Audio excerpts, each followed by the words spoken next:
My name is Belinda Saldana. I'm the Director of Community Outreach at UTSA. If you haven't been here before, this is our College and Career Ready for Life meeting. And I want to tell you that I was actually in Weslaco yesterday for a big meeting. They have a big P16 meeting, and they had folks from up and down the valley, from McAllen all the way to Brownsville. And there was an opportunity to talk about the different programs that they have going on there to encourage college and career readiness. And I know that in San Antonio we have many wonderful programs going on, particularly things like the Student Aid Saturdays. But I did tell them about this program. I stood up and talked about this program and kind of how we were being a little innovative, creating community conversations around certain topics and bringing in expertise. And then at the very same time, the very same month, also having the same conversations with students and parents across San Antonio so that there is a community dialogue that's able to happen around certain topics. So I'm hoping that if they want to, they will steal it and that it'll happen all across the state if they would like to. So I did brag on you guys and kind of what we're doing here. And thank you all for being the representatives from your districts, from Harlandale, from Northside, from SAISD, and taking that expertise back and sharing it with your campuses. And then if you need to, calling on the experts that we've brought, or perhaps other experts that you're aware of, and really being a resource in your district. So thank you all for what you're doing. I appreciate that. And we're going to go ahead and get started. Hopefully all of you have picked up or received your evaluation, and I ask that you please, before we get started in full swing, please answer number 1, which asks what you already know about selecting a college, selecting a major. So please take a moment to fill that out and sign in.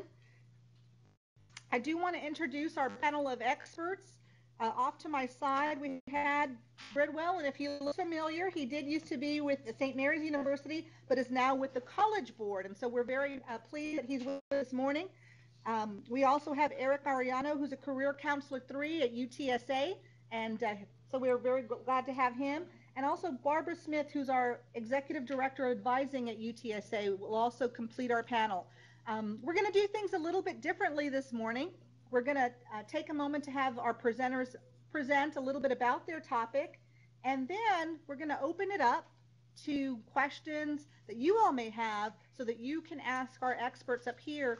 Because you may have situations at your campuses, you may be having a situation right now with a student that you need a little help with. And so we're going to go ahead and have some Q&A time before we talk about any other events that are happening either in your districts or in the community. So we're going to go ahead and get started, and we'll go ahead and let Chad begin, and we'll go over to our PowerPoint. Let me bring that up.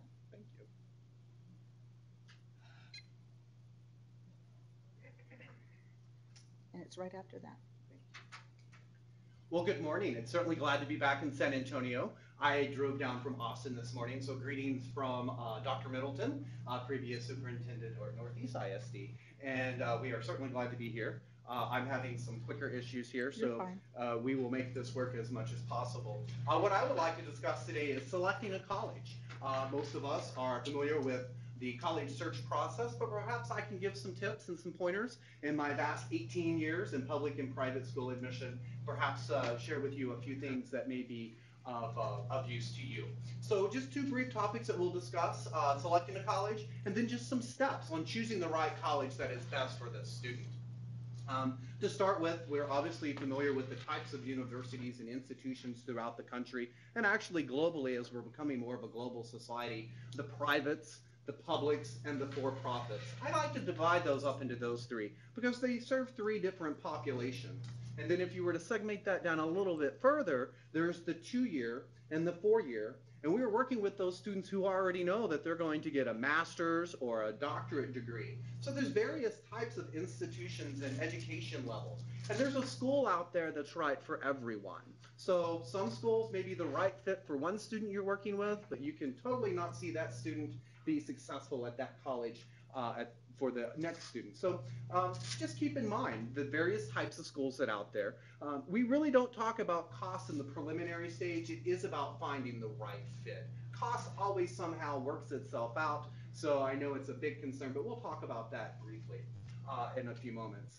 Degree offerings, I'm over 40, still don't know exactly what it is that I want to be when I grow up. So that's why we have our colleagues to our right here that will most certainly tell us what it is that we're looking for. But you may have a student who already knows specifically that they want to be a bioelectrical engineer. We have those marine biologists who know that they want to study and focus in biology. So they'll probably want to be next to an ocean or a large body of water. Perhaps we know those who want to be a pediatrician, an engineer. We may have those, like myself, who are undecided, and that's totally okay. So there's a school out there, again, for everyone. But once they get on campus, of course, that will be when the other experts come into play. A few things to keep in mind is location, location, location.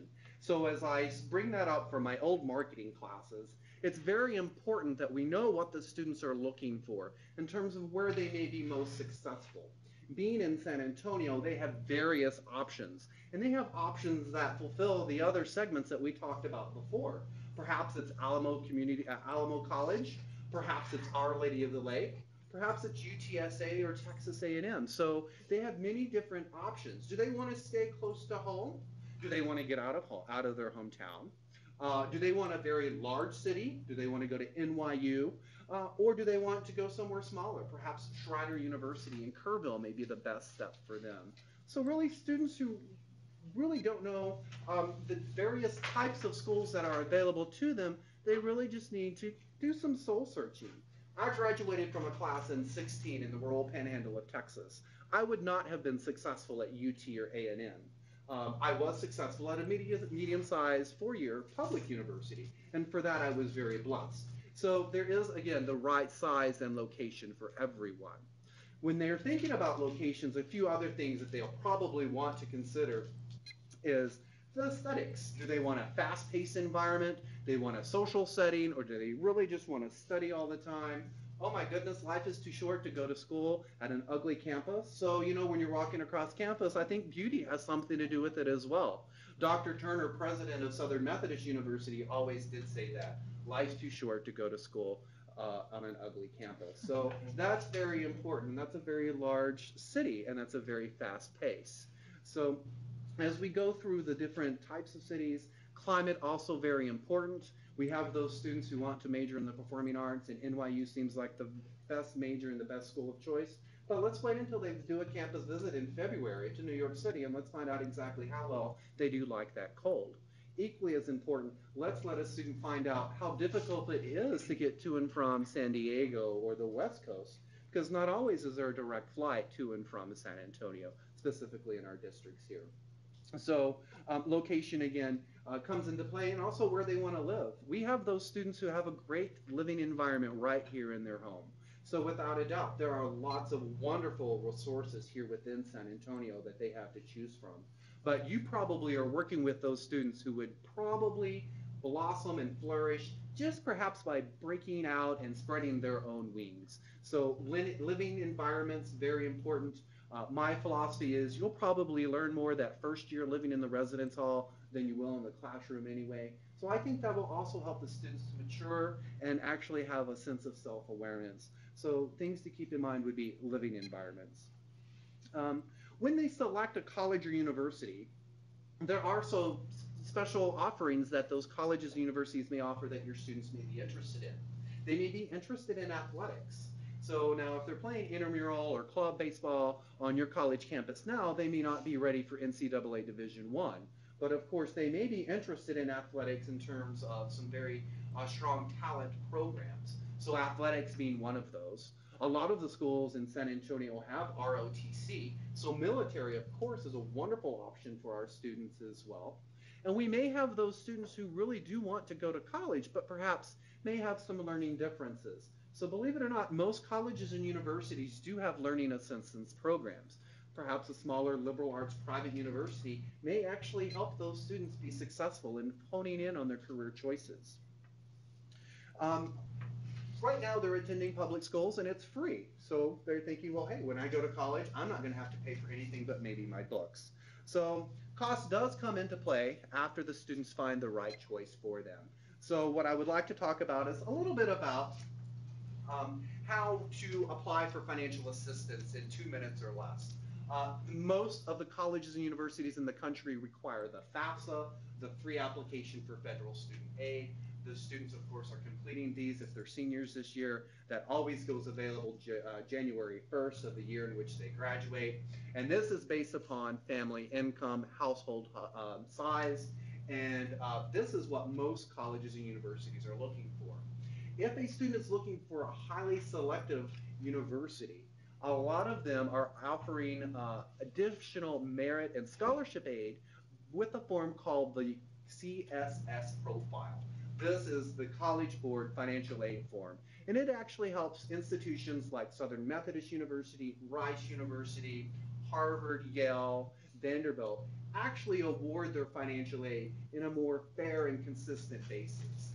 So the FAFSA is strictly based off of income, off of those tax returns that families fill in. And then the CSS profile actually asks for more information, especially if they're, again, coming from two different households, if there's more colleges, more students in college at the same time. So the profile actually allows the institutions to award their financial aid a little bit more fairly. And of course, scholarships. Scholarships are monies that you do not pay back. It's typically based upon merit. So those fun testing requirements, that SAT and ACT. Believe it or not, colleges and universities actually prefer that 4-year transcript over that 4-hour test, because we can actually tell a lot about the student by looking at the classes that they've chosen to take, if they're challenging themselves with IB, AP, dual credit, and honors. So all of that is taken into consideration. But besides just merit, there are additional scholarships that students may qualify for. For instance, University of the Incarnate Word has the opportunity if they're graduating from a Catholic school. They get a scholarship of their faith. St. Mary's does the same thing. If you graduate from a Marianist high school, they offer grants. Southern Methodist has specific loans for Methodist students. Alumni scholarships and other scholarships that may not necessarily be determined off of the application for admission or off of a specific scholarship application is still available. So as we loop back to that application for admission, it is important for students to list a first choice of major, because there may be some departmental scholarships that they may be interested in. Specifically, St. Mary's, I'm most familiar with them, with the Bill Creehey School of Business. If they do list business as their first choice of major, there may be some money available to them in terms of the scholarship. So as you're working with students, really, it's all about them completing the quick 6 steps to enjoy their college career. Research. They can research by visiting with you. They can research by visiting with their family and their classmates. But the internet is a wonderful source of information. College fairs, somewhat important and somewhat useful, but they're so quick-paced, and they're going to get the majority of their information now either from you, from family, from friends, or from the internet. So encourage them to do their research. Encourage them to step foot on that college campus, and encourage them to visit various different types of college campuses. In San Antonio, encourage them to visit Northwest Vista. Encourage them to visit UTSA. Encourage them to visit Our Lady of the Lake. And you've just covered 3 different types of college campuses, and actually encourage them to be a fish in the fishbowl. Talk to those students. If they offer overnight programs, have them spend the night in the residence hall. So they'll get a first choice, a first view of what it's like to live in a shoebox with 2 other people. So there's many, many different options in terms of visit programs. So I encourage them to visit. Next, apply for admission.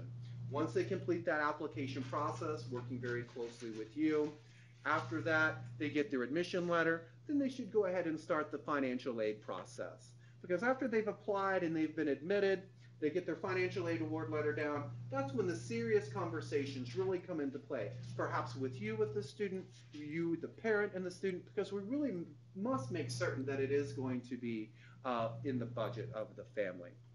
After they confirm that exactly this is where I want to go, most colleges and universities would prefer that they confirm their enrollment. The national deadline is May 1st.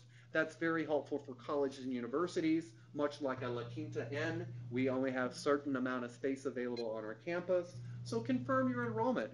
Pay an enrollment deposit, put down your housing deposit. That tells us that yes, most certainly you are coming. And that allows us, obviously to expand our resources, give away additional scholarship resources. And it also helps you when you're planning perhaps the graduation guide, because it's always very helpful when you say John Doe walking across the stage is going to University of Texas. So confirmation by May 1st is typically what most colleges and universities are asking for. After that, I encourage them to enjoy their opportunities that they are experiencing on campus and to touch base with you to let them know, is it the right fit for them? What would they have done differently? Some feedback that they would have to give specifically to you that perhaps you could share with other students that are coming through the pipeline. So thank you very, very much. Thank you. And I'm going to go ahead and switch to the next presentation. And do that. Well, as Belinda's doing that, I'd like to introduce myself again, Eric Ariano with the University Career Center. My role for the university is assisting students with their career development. I believe as high school counselors, administrators, we do a great job in getting those students to college and selecting the college. Once they arrive on our college campuses, oftentimes we do find that these students, that we get them there, they said, well, you told me that I need to get to college, now what? Our role at the university is to assist in direction. And every day in my office, I have the opportunity to sit with students one-on-one and talk about something that's really important to them, their career.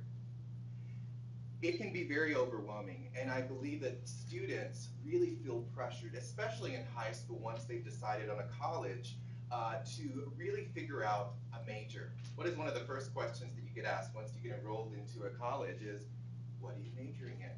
And oftentimes students feel very pressured to really find something that they need to major in, whatever that might be. And oftentimes we make them feel as though undecided is not okay, when in fact, Chad is still undecided and he's doing just fine. So let's think back at our college career and how many times we actually changed our major before we decided that we wanted to go into teaching or we wanted to go into counseling. Myself, I started off as a social work major and quickly decided that I didn't want to do that. Bilingual education and finally Spanish education, but I'm not teaching Spanish. And then through my experiences abroad and in working, decided to get my master's in counseling, and here I am. So every day in our office, we assist in all elements of career, from freshman all the way through senior, master, and PhD. But my favorite group is working with our freshmen. So let me ask you this. I'm gonna have you participate, okay? Only one in college seniors eventually major in the same field that they chose during their first year of college. Any guesses? That up. And did you all hear that at Northside, in Harlandale? Any guesses? Yes. We'll repeat that one more time. Okay. Only one in college seniors eventually major in the same field that they chose during their first year of college. Say it now, I have to hit it on. I think it's 1 in 10. All right. We'll go back. Can you put it Liam, back on the PowerPoint? Sure. Yeah. All right. You're on there. Am I on? Okay, I can't see the PowerPoint. There we go. Do you see the answer there? It's 1 in 3. Here we are. Okay. Only 1 in 3 college seniors eventually major in the same field. Next. What percentage of students do not know what they want to major in coming into college? No, it's probably more like 70 to 80%. Very good. 80%. Hey. So we have our work cut out for us whenever they come into the college. When do college students need to choose a major? Yeah, I would say about your sophomore year. Sophomore year? About 45 credit hours, yes. Mm-hmm. So one of the things that I first do when a student walks into my office and really does not know what they want to do, there's various things in our office that we provide. We're a full service office, and any college, not just UTSA, career centers provide these types of resources. The first thing is really figuring out self-awareness. Where are these students? What are their abilities? What are their interests? What are their values? What do they really enjoy doing? Oftentimes students think that they know what they want to do, but in fact, they don't. And one of the things that we help facilitate is dialogue between myself and the student to really identify those interests, values, and their abilities through different types of assessments that we have.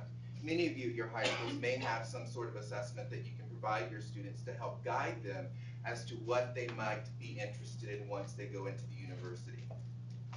So self-awareness is very important as far as we following through the process of career development. Awareness of options. I think oftentimes students that come into a university may not have as many options as far as careers that they were immersed into or that they know about. And so career exploration is one of the biggest parts that we do with our students.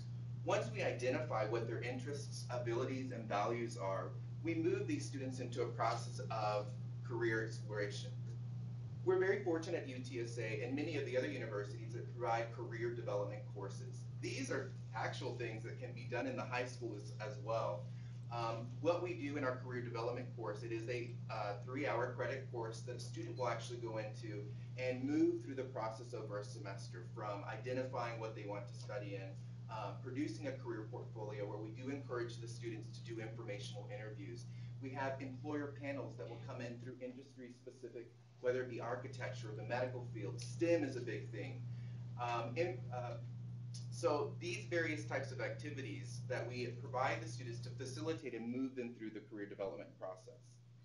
Awareness of what particular options or careers best fit them. One of the things that students often have a difficulty understanding is that they feel that a major, if they select a major, that they have to do that specifically. And oftentimes I have conversation, and I believe that this needs to start early, middle school, high school, is that a major does not define your career. It is a transferable skill that you have, and it's the experience that you gain in college that is going to help you make you marketable once you leave the university. And that can come in many ways, from study abroad, from an internship that we encourage our students through, or perhaps taking an introduction course to see whether or not that's something that they might want to do. The last thing is awareness on how to prepare for or gain entry into a career of choice. Oftentimes, once the students get into a stage of, and we can move through, into this awareness of identifying areas that they might be interested in, then we start connecting them with specific positions and specific companies that fit what they might be looking for. If any of you have ever directed your students to ONET, you can Google this, O-N-E-T. It is a great resource for students to go to begin career exploration. It gives you everything that you possibly want to know about a career, from salary, which is always a really big importance about the student, but oftentimes you want to know more about just salary, and you want them to be driven to more of what it is that you know about that particular career. So some of the things that we actually do in our office, again, is provide that individual career counseling. We produce and have our career planning course that we have every semester. On our website, it's a free resource for you, and I would encourage you to use it with your students. We actually have a What Can I Do With My Major series, but on our website, there is a link for freshmen and undecided students. So if you have a student that you're working with that's thinking about becoming a biology major, or is thinking about being a history major, or is thinking about whatever major they might be thinking about, we actually have a link that will actually tell the student what they can do in all of those particular majors and whether UTSA actually offers that position or not when selecting that particular college. We encourage our students to job shadow, and these are things that I think we can encourage even in the high school level, is encouraging students to go out and speak with people that are actually doing what they think they want to do. On our website as well, we actually have questions that a student can actually approach an employer or someone in the field, in the community, that's doing something they'd like to do, and really being more informed about it to learn as much as they can. The assessments that we provide in our office are the CE3. We have the strong inventory assessment, which is based on interest. So we would usually provide our freshmen with our strong inventory and our do what you are, which is off Myers-Briggs, which looks at personality and interest. Oftentimes, this is one of the first tools that we will use after having dialogue with our students to try to help determine what they would like to major in. If any of you are familiar with the card sort, oftentimes I will use a card sort which is comprised of many occupations in which we try to narrow down different types of areas that these students might be able to be interested in and then match it to major. I have myths in relation between careers, but I think I'm going to let Barbara go in and move into the next one, and maybe we'll talk about some of these later. So, can I go ahead? Yeah. I'm Barbara Smith. I'm the Executive Director of Advising at UTSA, and we work hand in hand with Career Services. I think we send students back and forth to us at different stages and points. You know, I work advisors. You end up seeing students who have been a business major, now they're a senior, and they've decided that they don't want to get their business degree. Or the one I had this, about 2 weeks ago, he was an engineering student, his very last semester, and he's like, I've lost my passion for it. So, you know, we have those conversations with them, trying to figure out, okay, where are your interests? What can we do at this point to get you a degree? And letting them know it's okay to have that change. And Eric sets, with regards to the number of students who graduate with the major they started with, it's interesting. It matches basically the same thing that we hear in our research and advising, is that students change their major on average of at least 3 times. Sometimes it's they start out at this major, their freshman year, they switch to this major, and then they go back to that major. Sometimes they've gone through 3 different majors through the process. So again, I think a lot of times they start out initially saying, okay, I'm going to be, and the favorite one is, I'm going to be a biology major because I want to go to medical school. We hear that repeatedly. And more the medical professions, the medical schools, dental schools, and so forth, they're not looking at students who are, yes, they want certain prerequisite courses, but they also want students with a variety of background. So they would welcome, as you know, a candidate who has those prerequisites, good GPA in those, good MCAT score, but also maybe has a background in English or a background in sociology, so, or another area in the liberal arts. So they're looking for a very diverse candidate when they are reviewing applicants. So that's one of the big things I always tell when we talk with students. It's one of the big things. Is, you know, just because that's what's required for it doesn't mean that's what you need to major in. So I think the other thing is their high school interest, what their interest was in high school. You know, they think, okay, that's what I want to, that's where I need to go. Are there strengths? So they focus just on those. Again, I think the impressions of the jobs, the money, I think sometimes is one that I see in working. We've worked with some at the university. We have business, and students have to maintain a certain GPA. Business requirements, if not, they're exited from the college. And one of the things is, I had a young lady who was in business. She was not doing very well academically, so obviously she got dismissed. I had a conversation, realized her other interest, and again, she went to career services as well, just to kind of, you know, we had conversations, but also to follow up, to see, do some testing to make sure. Switched to English, because she really has a passion for writing and the literatures and so forth. She made a 4.0 last semester. So a lot of times it's what they perceive as what they're good at, or what they've been told they're going to be good at.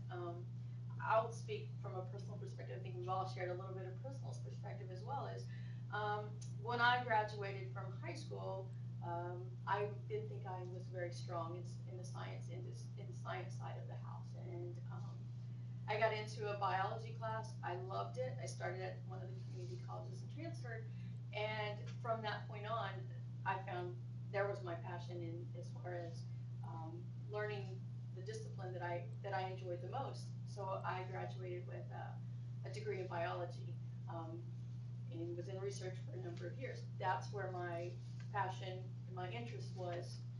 But had I followed what my high school teacher had told me, who taught me was teaching me chemistry and so forth, where I was not excelling, I would have missed out. So it was that opportunity, that freshman year in college, that exposure to one of those intro courses that really sparked and said, hey, I can do this.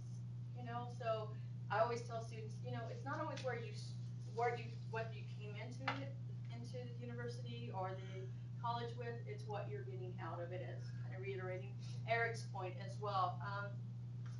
I think the other thing is, like I said, personal and family. And one of the challenges we sometimes, as advisors, face is students are afraid that they're going to let their family down. They're first generation, and I know that I was a first generation student. My parents couldn't understand that I wasn't going to nursing school or that I wasn't going to be a teacher. Those were the two degrees or areas, that jobs that they thought I could go into, and they didn't understand. And they still sometimes, now as in the advising arena, they don't really understand what all I do, or the working with students and the satisfaction of it. So there's some of those things that I guess, you've got, and I always tell students, you've got to look at what's going to make you personally happy. Yeah, money is great, but money's not the best. It doesn't buy you the happiness or the satisfaction that you're going to get. So I think what Eric was reiterating on Eric's little bit with that is, you've got to do that personal inventory as well and find out what's going to be for you. Looking at, I always tell students, you've got, look at your short-term goals, your long-term goals. I never tell a student you're not going to get to go to medical school or you're not going to go to dental school. I believe everyone has that potential to do that. But again, sometimes along the way, you're going to find, okay, that's really not where I want to be. And one of the first things is, have you ever shadowed in that job? And a lot of times, they haven't. They just think that's really a neat experience. And I always, one of my colleagues years ago had said, what I told a student one time? I said, I told him, go to the university hospital on a Friday night and just hang out in the ER for just a little bit and see if that's really where you want to be.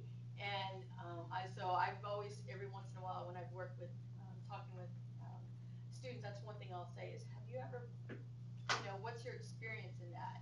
And a lot of times they're like, well, I'm this or that, or I used to advise in criminal justice when CSI first came out. Everybody wanted to be a forensic scientist, and you're like, okay, do you understand, some of the chemistry that's required of it? It's not all what you see glamour. So having those conversations with the students, the other thing is making sure that the students are looking at it for a plan B option. They always got to be thinking of plan B. I'm going down this track, I'm going to go to, medical school. Okay, but what if you don't get in that first year? Okay, you have the GPA, you do everything that you think, and you're not selected. What's your plan B? So that's why I said I always encourage the students, think about your plan B as well along the way. So those are the other things that I would say that students need to think about when choosing a major. And I always tell a student, it's never too late to change your mind.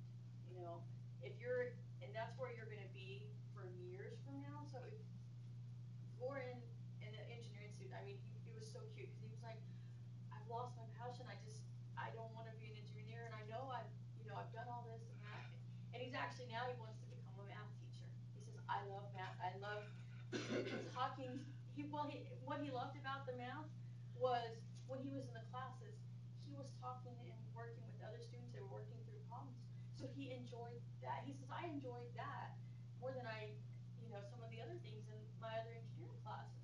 So, I said, well, that's great. So now he's on track. He's going to go ahead. He's going to graduate with his degree using, we have some liberal arts degrees. And so he's actually going to graduate with our multidisciplinary studies degree. And because he can mix a variety of disciplines. So he's got his math discipline, his physics discipline, and then he's actually choosing the other discipline he wants is the sociology side, because he took the intro to sociology course. And so he loved learning about social groups and how the impact of social work, social groups, the interaction of different groups and populations and the impact those can have. So he wants to tie those together. So he's found his niche, and I think a lot of times we're always pushing, like, you need to do this, you need to plan this, and it's okay, to work through it. And I think that's what part of college is for the students, is it's okay to,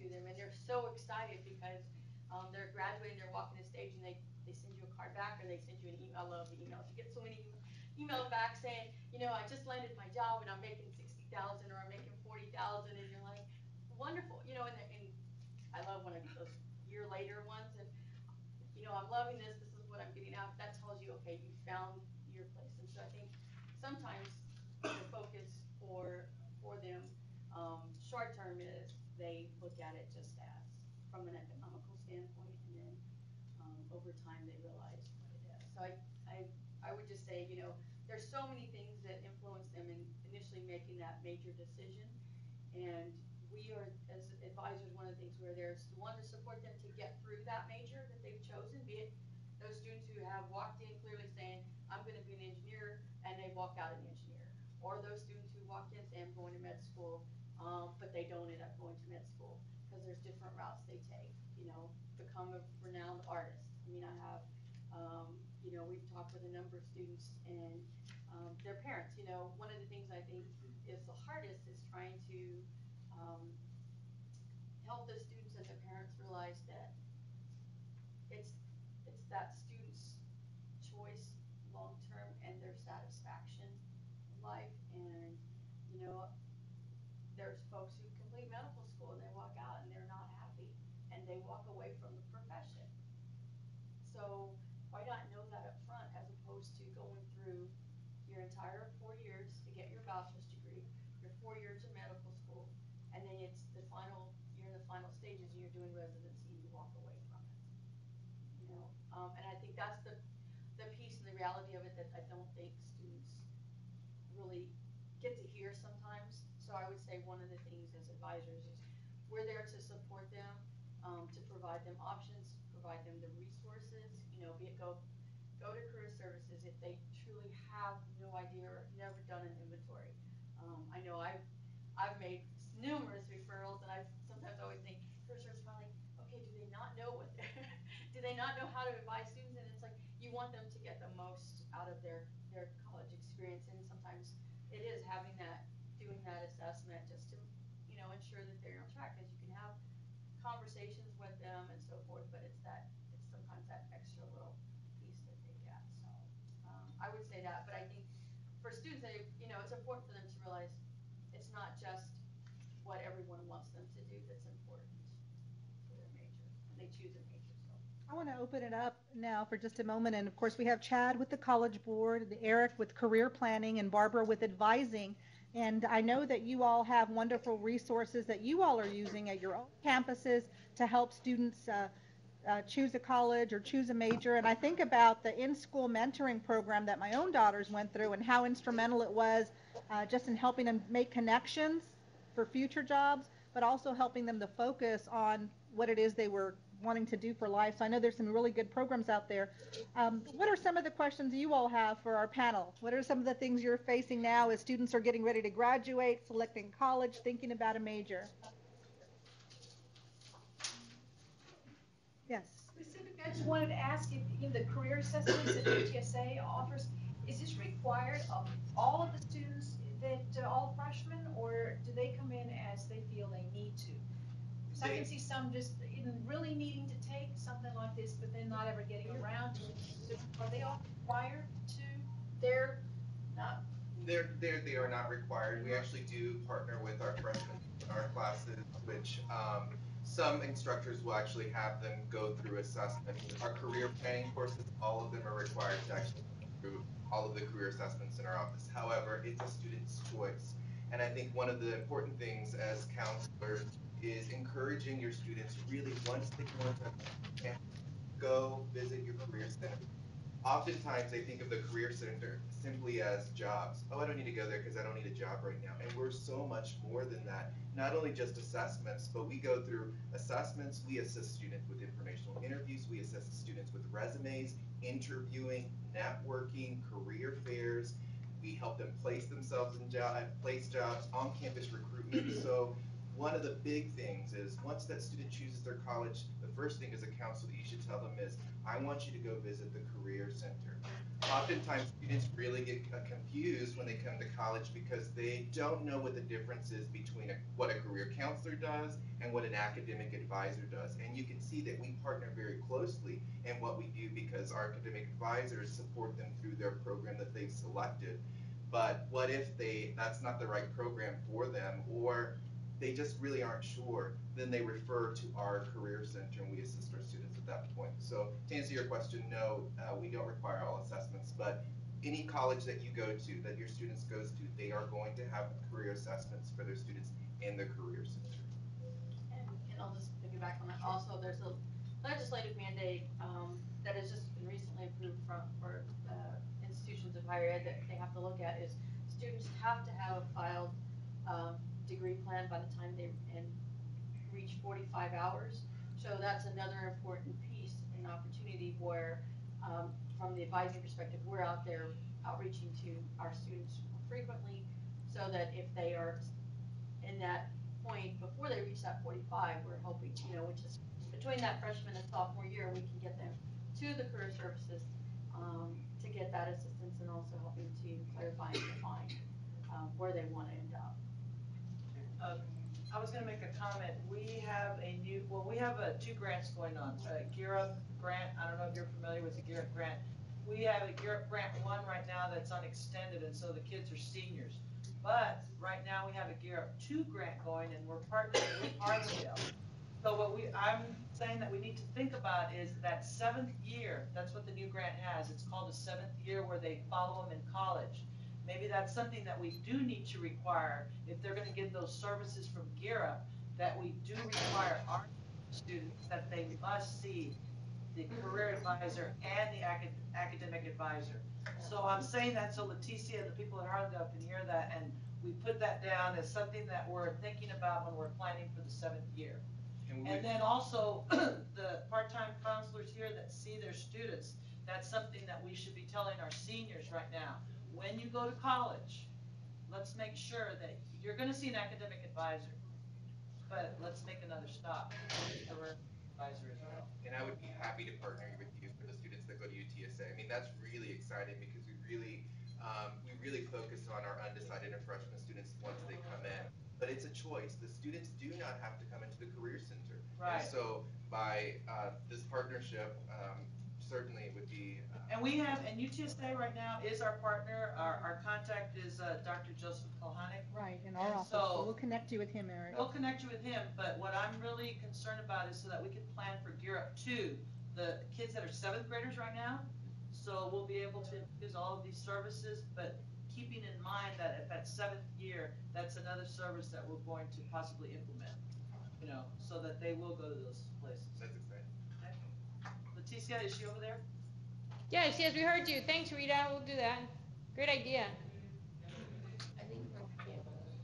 I wanted to make just a comment on. I turned off the.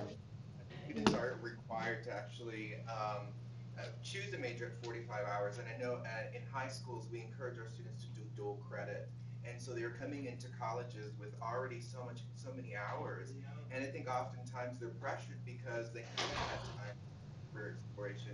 And so I think that identifying those students that are doing dual credit and knowing that they are going to a college, they are going to have a certain amount of hours, really kind of working with those particular students that are going in with that many hours with career development, whether it be bringing in people from other industries or just talking to them about the importance of when you go to college, you're going to have this amount of hours, so we really need to start exploring different majors because we do get them there, and wonderful, great students that are very high achievers, but then they're forced in a major. And I have had this conversation many times where a student is sitting with me and says, okay, 25 hours, I need to choose a major. Well, let's see how much time you have. And they don't.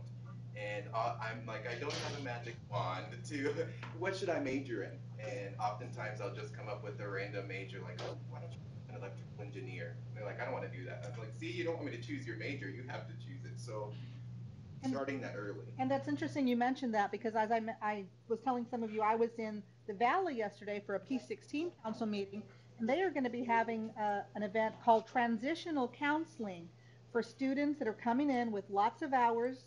And, what are the implications for financial aid, for, choosing a major? Because when you do have a student arrive at college with 45 or 60 hours, they're very different than the first time in college freshmen, and their needs are different. And so I'm glad you're bringing up that point, because already, that is a big thing that we need to focus on. Counseling, perhaps, for the students with all these hours and the FTICs really needs to happen maybe a little earlier than maybe it's been happening. And so, Well, and with the early college, you're definitely gonna have students that have that, so maybe we need to think of different tiers of what I was thinking about. Tier 1 would be the kids that don't have any hours, or tier 2 would, whatever, so that you could have different services for each tier. Do you know what I mean? yes. 'Cause you're right. The kids that are graduating from Travis, several of them are gonna have 60 hours. Some of them won't have that many, but you're still gonna have quite a few hours. And how many are transferable hours, depending on what college they go to? Right. So those are questions that those students are going to need help with to be able to further their major. My son, when he was talking, that he's a perfect example. He went in with dual credit, and then he was put into classes that he really wasn't ready for, and now he can't even pass math. He can't, and but he stressed so much last year. That was his sophomore year. He was going from department to department, trying to see what he should major in. When she said tears, he had tears. I mean, he would every other day. I went here. I can't get into that major because I have 2 courses.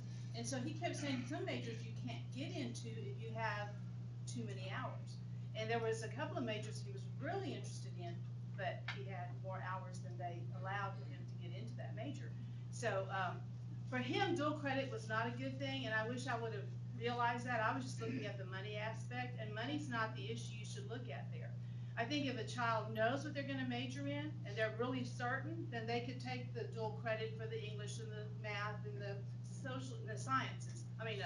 History. But if they don't know, I would give him dual credit again. Which school? What college? And I think that dual credit is a very effective thing. I do think we need to do more of this transitional count. Again, it's a new concept. We haven't had so many students before graduating with certainly not in my time. We didn't have that opportunity back 8 years ago when I was a senior. No.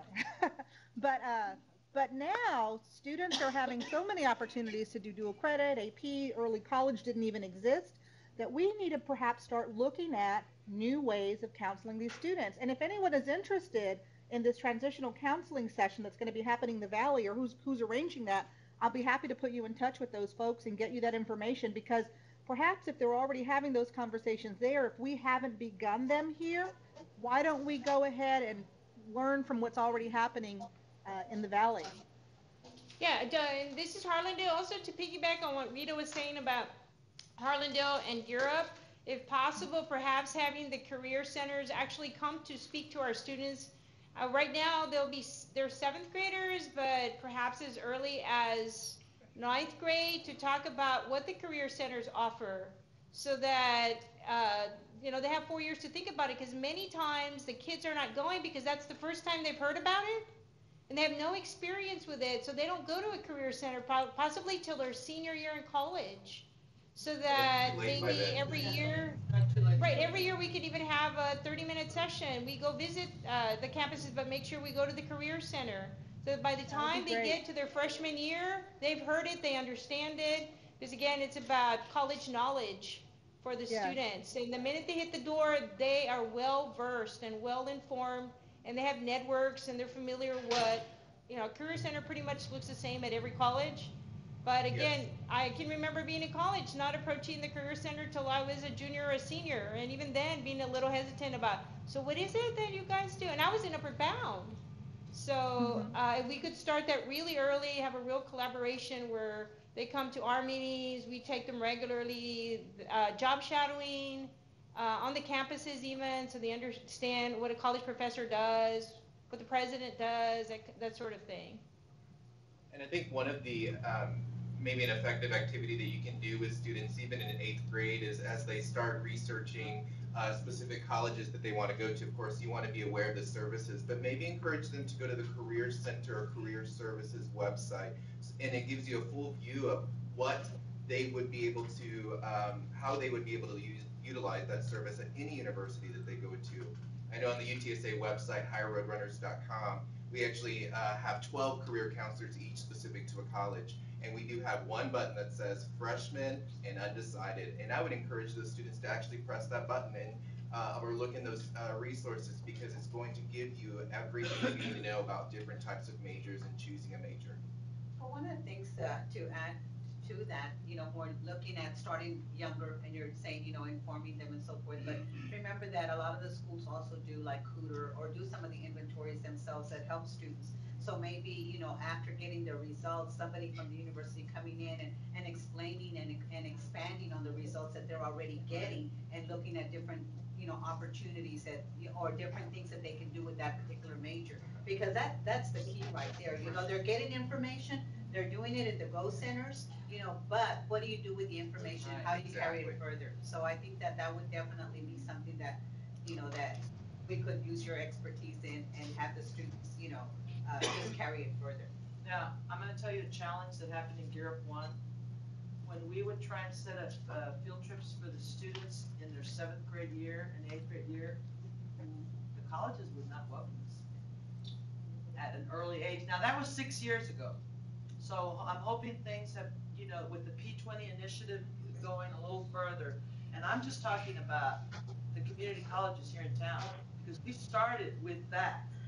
And it was challenging to convince them that I'm going to bring lots of 7th graders over, and I wanted tours and all of that.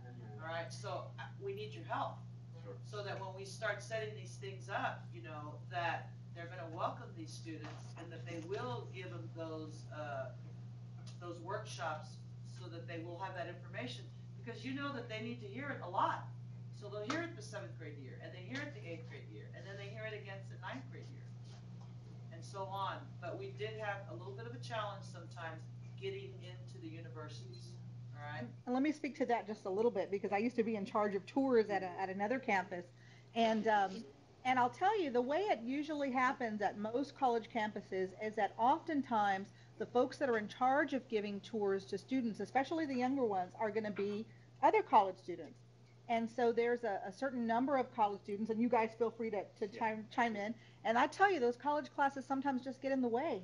They are busy in their classes. And so what we are trying to do, again on limited funds, is I know at P20 we are trying to get get younger students in, because that's the message that we've been spreading across the state, right? Tell them early, tell them young. And so now they're wanting to bring the students to the college, which is wonderful. But I can tell you, especially in the last year or so, funds are becoming even more limited, and so we need to find a way to, I don't know if virtual tours is the answer, or it could be a help, but we need to find a way to think creatively on limited funds. But I know in P20 right now we are doing tours for middle school, for elementary. We do it because our admission folks at many colleges are focused on the high school students, and so but I will tell you that has been a challenge. But again, we do have to keep encouraging and planting those seeds as young as possible. So, but we need to think together, how can we do this in a way that'll be cost effective for you, because your bus funds are also limited now. Well, but with Gear Up, you have to think about Gear Up. Gear Up is out for masses. Yes. Gear Up is not, they talk about the Upward Bound and the TRIA and all that. That's a selected group. Right. Gear Up is for the masses. District-wide. So that means that you have to involve all the students that they might have those discipline problems, or they might have issues, but those are the ones that really need it. Right. Because that's going to give them a reason not to be involved in those actions.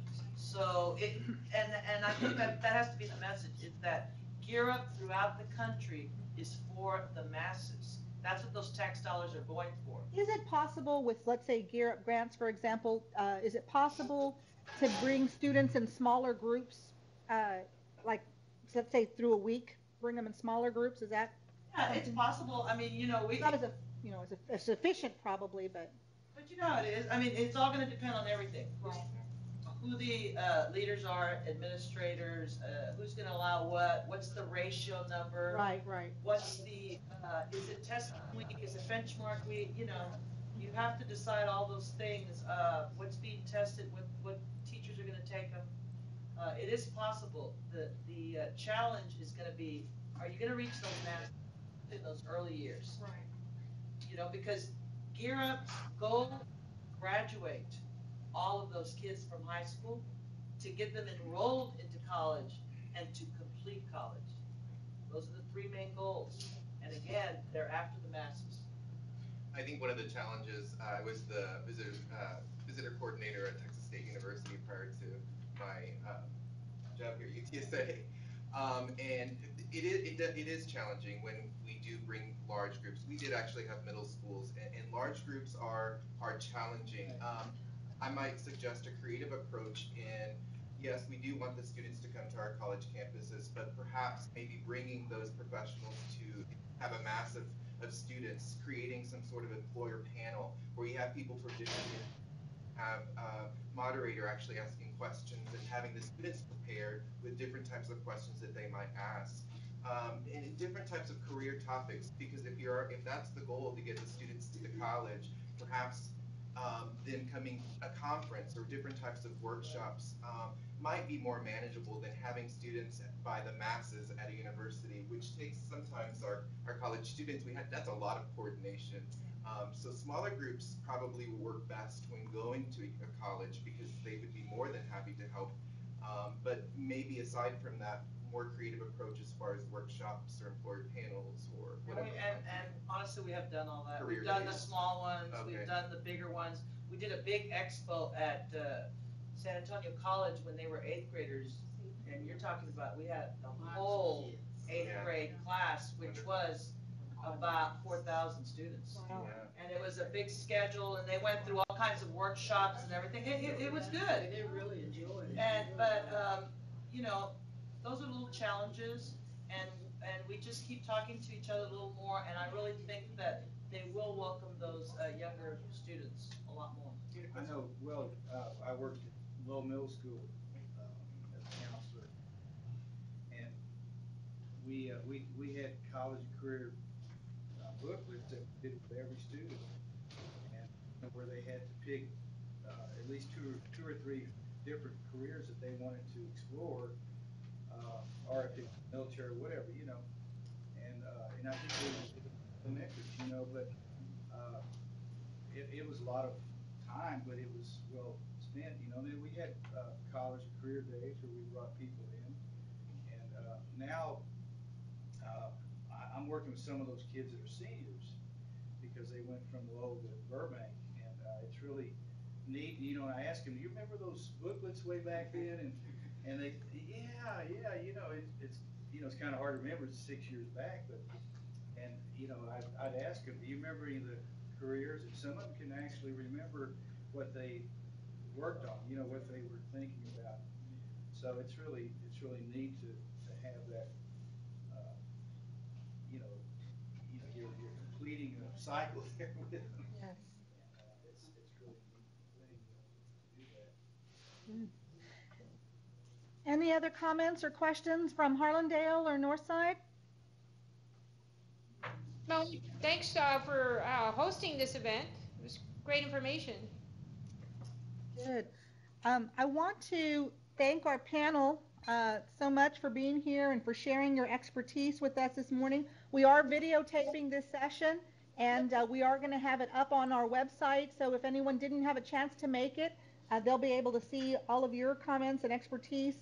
I will also be sending out the PowerPoint presentations to Denise and Roxanne and Samantha, so you all can have those as well.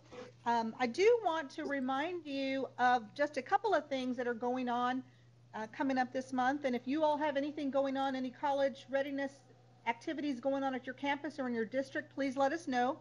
But I do want to share with you, remind you about our Get Ready for College event coming up on Saturday, this Saturday. The topics that we're covering today were We're also covering on Saturday, the 18th, from 9 to 10:30 at the UTSA downtown campus. We're having our parent student education workshop series. So we'll talk about selecting a college, selecting a major. We'll have Nippy Betts, of course, is our guest facilitator. Also want to remind you about the Student Aid Saturdays going on across San Antonio with lots of different partners, of course, Café College and GenTX, and lots of colleges and universities participating in that, and school districts and other colleges and universities. So please encourage your students to visit the website, encourage them to go out and fill out their FAFSAs and TASFAs. Remember, the research shows that if the students are filling out the applications, that 90% plus are going on to college. So that's a really great statistic. Also want to remind you, if you would, please, to fill out your evaluations that you have there. Please fill those out, and then if you would send those to me. I also want to remind you that next time we'll be talking about, we'll have some counselor experts up here. I may be calling on some of you. I need to find Mr. Blum. If anyone knows where Mr. Blum is from SAISD. Yeah, Travis, I would love to have him be one of our guest panelists, because I know he's done some wonderful things when he was over at BRAC, and I think it would be great to have him here sharing. And if any of you know a wonderful counselor, and I'm sure that's all of you in your district, please let me know, because I'd love to have them up here as an expert. So we're going to go ahead and wrap it up, and I want to thank Region 20 so much for hosting us here today. Thank you all for being here, and please go back and share what you've learned. And of course, if you have any other questions, you can call upon our experts. So thank you very much.